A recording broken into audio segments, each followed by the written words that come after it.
up, y'all? It's your girl, the Female Pope 843, and I am signing on so that we could actually have a abundant spiritual reading today.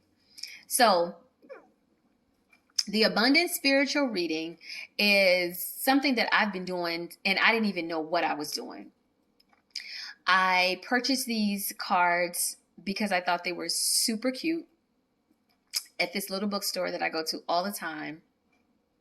And I got the first ones that I had actually got wet, and they were sticking together, and when I would peel them apart, the imagery and everything was kind of like all peely and nasty, so I had to throw the first deck away.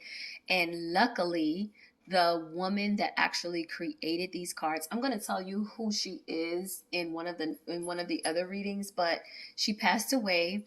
And the where I went back to the store when I initially purchased the cards to get to restock, and she was like, this is your lucky day, you're in luck, sister, because this is the last deck. And she's passed away. I don't know if her family is still going to recreate them, but here you go.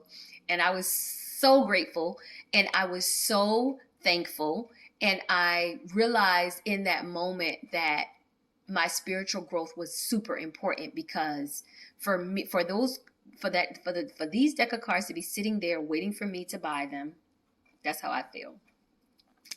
And I was able to get them. I was able to put back into my life what I had been using for a long time, since 2015, if I'm not mistaken, or even before. I don't want to go too much far back in time, but this spiritual journey is very, very, very unique, and it only, like, certain things only come to you when you're ready. So that's what I'll say.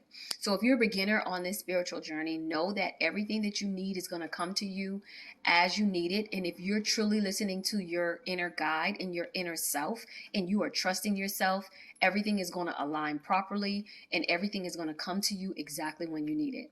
So the first card is relationships. It says, surround yourself with positive family members and friends.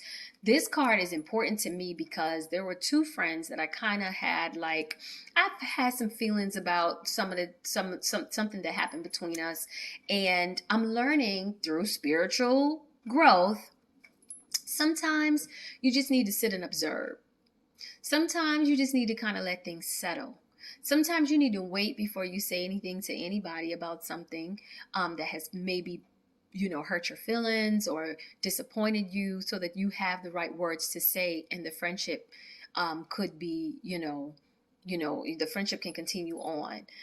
Because sometimes when you say things in the moment of, oh my God, I can't believe she did it, or he did that, and da da da, when you do that, the emotional part of you come up, not the real part.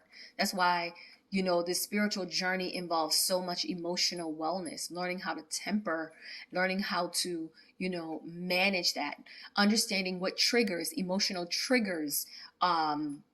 Emotional intelligence is super, super, super important to this journey, guys. So learning your emotional triggers and learning what pisses you off and makes you mad and all this good stuff, that's important to this journey too, and learning how to manage that. So with the relationships card, I actually spoke to both of them. The day I pulled this card, I spoke to both of them. After I did my spiritual work for about an hour, and I was feeling good, and I was meditating, and the first call came through, and I'm like, what in the world is this magic? Couldn't believe it. And then the second call, after I got off the phone with that person, the second call came through. I'm like, what's going on here? What is happening? Because I didn't write them off, but I was highly disappointed in something that happened. And what I learned from that experience is sometimes things don't have to be said. You can have your feelings about whatever you want to have your feelings about, but if it is not worth talking about, if it's worth you working through whatever emotions or feelings you may have about it, take the time to do that. And once you do that, let it go, release it. So this relationship cards reminds me to tell you guys that You should surround yourself with positive family members and friends, and that relationships are important. And do not burn certain bridges. Certain bridges cannot be burned. They're essential to your spiritual growth, they're essential to your destiny. Your spirits are connected to your family and your friends for a reason. So nurture your relationships, nurture and positive with, it said, look at the word, with positive family members and friends.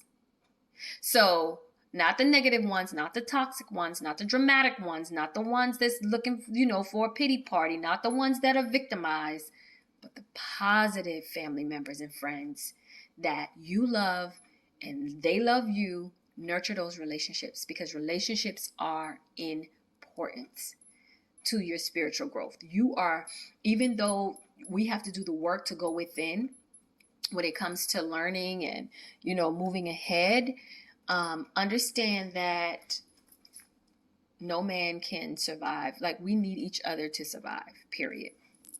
Attitude was the second card that came up. So think, feel, and act rich now. What this tells me is there's some limited beliefs that you have in your mind surrounding finances, surrounding money, surrounding just being okay. And you change the trajectory of what's happening in your life with your thoughts. And if there are limiting beliefs when it comes to being rich, or you see rich people and you start hating, you immediately start hating, you need to check that. You need to check your attitude. You need to check your attitude. You cannot be jealous. You cannot be upset. You cannot frown. You cannot, be the person that is awful when it comes to people that are achieving their goals and the reward is money or prosperity or abundance.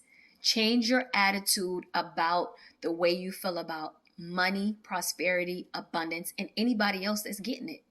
Change your attitude. Your attitude determines, everybody used to say this in school. Teachers used to say this. Your attitude determines your outcome. Your attitude determines your altitude. It's very true. So, this week, we're going to think, feel, and act rich now. So no, I'm not going to Chops tonight to have dinner, but I'm not going to say, well, I'm not going to go because I have food in the house. That's kind of like lack, mentality. Or someone invites you to dinner or invites you somewhere. Oh, I ain't got no money. Especially if it doesn't cost you anything to go. Go! Enjoy yourself. Think, feel, and act rich now. Do not rebuttal anything that if it has to do with lack, make sure that your response, I think what I'm trying to say is make sure your response is not lack driven, or you're operating out of a limited belief. Work on that this week. Pray on it. Meditate on that.